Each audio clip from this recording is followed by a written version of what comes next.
Let us discuss a quick summary of the quadratic function. A quadratic function is also known as a parabola, but for exam purposes, especially for grade 12, they will speak about a quadratic function. So it's important to get used to the right terminology.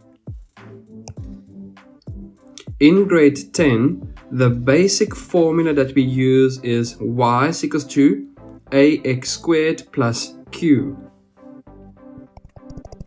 So let's first focus on y.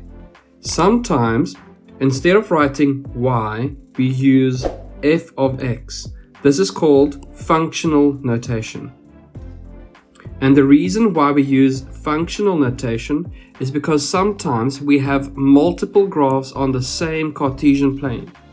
So fx would represent y for the parabola and gx would represent y for the straight line.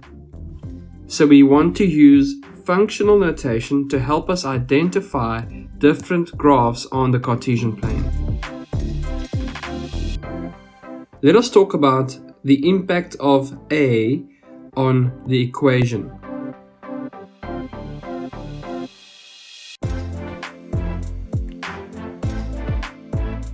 So here we have two examples.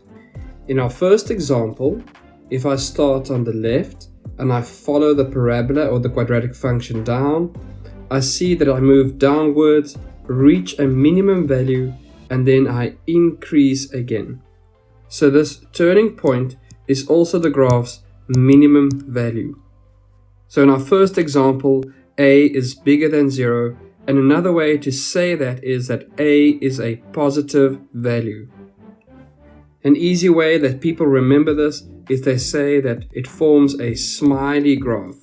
So the shape of the graph forms a smile when a is positive. In our second example, if I start on the left and I follow the graph upwards, it reaches a maximum point where it turns around and goes down again. So this graph has a maximum value. Now for this type of shape, the a value is smaller than 0 or negative, and people remember it as a frowny graph because it forms a frown. So that is the impact of A. When it's positive, we have a smiley graph, and when it's negative, we have a frowny graph. Before we discuss the impact of Q, let's talk about something that's sometimes missed. And it's this line where x is equal to 0. In grade 10, where x is equal to 0, it is known as the axis of symmetry. So if I fold it over the y-axis, the left-hand side of the graph would fit exactly on the right-hand side. And that line on which we fold it is called the axis of symmetry. And for grade 10 only, the axis of symmetry is always at x equal to 0. Now let us move on to the Q value.